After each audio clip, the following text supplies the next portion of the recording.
Bonjour à vous. Aujourd'hui on va parler littérature. Enfin cinéma, mais lié à la littérature. Enfin un cinéma en fait.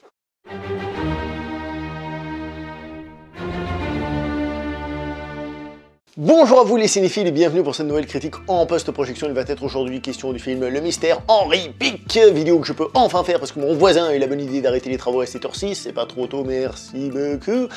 Donc c'est un film qui est écrit et réalisé par monsieur Rémy Besançon. Alors je dis écrit et réalisé, mais il est quand même adapté d'un roman, et précisons cela parce que en réalité, vu le sujet du film, il y a un petit côté méta, je pense, à découvrir cette histoire dans un roman, mais n'ayant jamais lu le roman, je ne vais pas vous en parler, je vais vous parler du film, qui est interprété principalement par Fabrice Lucchini ou encore Camille Cotin. Qu'est-ce que j'ai pensé de ce film? Est-ce que j'ai trouvé que c'était un bon film? Eh bien personnellement oui, j'ai passé un très bon moment devant ce film, qui est une enquête policière on va dire, même s'il n'y a pas la police, puisqu'en réalité justement ce film se passe plutôt dans le monde de l'écriture ou de l'édition, c'est un domaine qui m'intéresse. Mais il y a un truc, c'est qu'on est dans une enquête. Et des enquêtes policières, on en mange beaucoup à la télévision, que ce soit des séries anglaises, américaines, françaises, ou encore, je sais pas moi, allemandes, salut Derrick. Des enquêtes policières, on en mange beaucoup, et c'est ce qui fait que je suis pas certain de l'intérêt d'aller découvrir ce genre de film au cinéma. Moi j'ai beaucoup aimé, je lui donne la note de 7 sur 10 parce que j'ai vraiment trouvé que c'était un film vraiment sympathique qui se laisse regarder. Moi je suis pas un consommateur de séries policières, de séries d'enquête, donc de temps en temps une enquête, ça ne me gêne pas, d'ailleurs même un épisode de série télé, ça ne me gêne pas, mais je peux comprendre qu'avec tout ce qui passe à la télé, quel est l'intérêt de voir encore une enquête et de devoir payer je sais pas combien pour aller la voir. C'est là où le bas blesse un petit peu, je trouve. Même si, il faut reconnaître que cette enquête est vachement sympathique. Pourquoi déjà? Eh bien parce qu'il n'y a pas de meurtre, il n'y a pas de vol, ce qui fait qu'on est dans quelque chose de léger et qui permet à ce film d'être ce qu'il est, c'est-à-dire une comédie, policière, non, j'ai pas de policier, une comédie d'enquête, on va dire, et qui permet donc d'avoir un autre ton.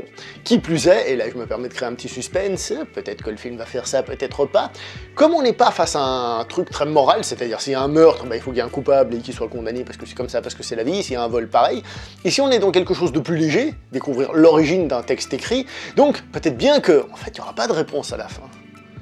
Donc il y a aussi ce petit suspense là, et si je parle de petit suspense, c'est parce que le film il fonctionne très bien à ce niveau-là, au niveau du suspense, c'est-à-dire, même si on n'est peut-être pas forcément intéressé, je trouve que le film arrive vraiment à capturer notre attention, et on a envie de connaître le fin mot de cette affaire, et là ça fonctionne très bien. Alors sans trop en révéler, je vais juste vous dire aussi que cette enquête, elle souffre un petit peu de classicisme. Alors je me suis demandé si c'était pas fait exprès d'une certaine manière, de justement coller un film policier, ou peut-être même plus un roman policier, c'est-à-dire qu'on retrouve certains stéréotypes, y compris certains indices qui révèlent des choses, qui sont un peu sortis de nulle part, ce qu'on appelle couramment un Deus Ex Machina pour parler le français courant. Vous voyez, c'est un petit peu gênant, surtout que celui que j'ai en tête, c'est un gros indice, mais bon, c'est assez classique dans ce genre d'histoire, donc je sais pas si c'est fait exprès ou si c'est juste un manque de qualité, on va dire, par rapport à la généralité. Ça m'a un petit peu, voilà, un tout petit peu dérangé, mais pas grand chose quand même, hein. Mais il y a ça. Voilà. Pour rester dans le scénario, le film emprunte allègrement la formule du buddy movie, l'arme fatale. Alors c'est pas un film d'action du tout, hein, mais je veux dire, le fait d'unir des personnes qui au début se détestent et à la fin s'apprécient. Et ce qui est plutôt intéressant, c'est que bien que les deux finalement travaillent en effet ensemble pour trouver la réponse à ce mystère, chacun espère trouver la réponse inverse de l'autre. Ce qui fait qu'ils sont ensemble, ils mènent l'enquête, mais chacun va contredire un peu l'autre et donner des contre-arguments, qui fait que bah, tout ça c'est très sympa à suivre. Donc niveau enquête, tout ça, j'ai trouvé ça vraiment très sympa. Comme j'ai dit, il n'y a pas de meurtre, il n'y a pas de vol, donc on peut se permettre aussi d'être un peu plus léger, c'est pas quelque chose de sombre, puisqu'on est face à une comédie. Alors je dois vous avouer que dans la salle dans laquelle j'étais, ça a pas beaucoup rigolé, même si ça rigole toujours plus que moi dans les salles. Ça a rigolé, disons, allez, 2-3 fois. Moi j'ai rigolé, allez, 1 ou 2 fois. Mais c'est pas tant le fait de rigoler en mode vous avez vu l'imitation, c'est pas tant ça qui est important, c'est plus, je dirais, une ambiance légère, une ambiance sympathique à suivre, un côté franchement fun du film, et ça par contre, oui, ça fonctionne bien, j'ai trouvé. Un côté fun et sympathique qui vient aussi grâce à la mise en scène, parce que déjà elle est très bien faite, mais en plus on a des couleurs vives, on est vraiment dans une comédie, dans un côté bonne ambiance, et ça c'est vachement cool. Au niveau des acteurs, eh bien si je vous dis qu'on a mis Fabrice Lucchini dans le rôle d'un critique littéraire, vous me direz, mais on pouvait pas le mettre dans un autre rôle que celui-là, quoi. C'est un rôle qui est plus que fait pour lui, quoi. Il a été écrit pour lui, c'est pas possible autrement. Alors Fabrice Lucchini, bon, je suis pas un expert non plus, mais c'est un acteur que sur les plateaux de télé j'aime bien parce qu'il est fou. Et dans les films, il est généralement un peu plus modéré. Alors là, il est plus modéré. Certains diront qu'il cabotine évidemment parce qu'il fait du Fabrice Lucchini.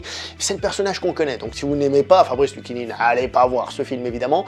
Mais personnellement, j'aime bien et je trouve que ça fonctionne très bien dans le film. Camille Cotin, je suis généralement pas très fan. généralement de ce que j'ai vu d'elle évidemment, mais là je dois vous avouer que je trouve qu'elle s'en sort très très bien et qu'elle complète très bien ce duo.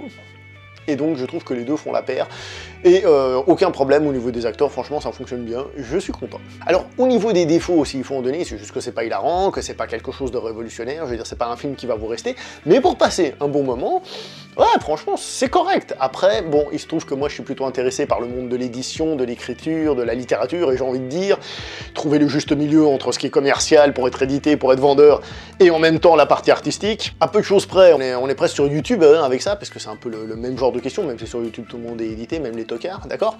Mais je trouve que c'est un sujet qui est intéressant, trouver un peu l'équilibre là-dedans, donc c'est un sujet qui m'intéressait de base, c'est pour ça que j'ai été pris. L'enquête policière, j'ai été pris, et il se trouve que le film est sympa, mais je suis pas en train de vous dire que ça révolutionne l'univers.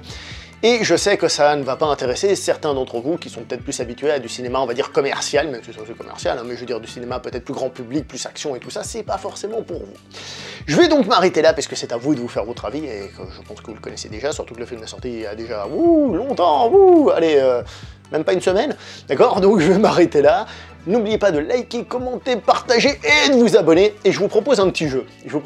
Déjà dans la dernière vidéo, j'avais fini en tendant un petit piège à certaines personnes. Cette fois-ci, je vous propose un autre petit piège. Comme ça, on va voir ceux qui regardent la vidéo ou pas. Quand vous mettez un commentaire, vous commencez par écrire OK, donc OK, d'accord, un point, et à la ligne, vous écrivez votre commentaire, d'accord? Comme ça, je vois ceux qui regardent vraiment la vidéo, ou ceux qui commentent, parce qu'ils ont envie de raconter des trucs, d'accord, hein? C'est un petit secret entre nous pour ceux qui sont pas arrivés jusque-là, comme ça on va bien rigoler, d'accord?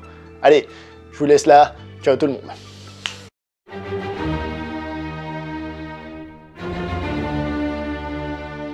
Et aussi un truc tout bête, c'est qu'à la fin de ce film, on n'a qu'une envie, c'est de se poser et de lire un livre. Itotsu's 10 articles. Karate did not descend from Buddhism or Confucianism. Ah oui, non mais j'ai pas dit que je l'allais le lire en français. Hein.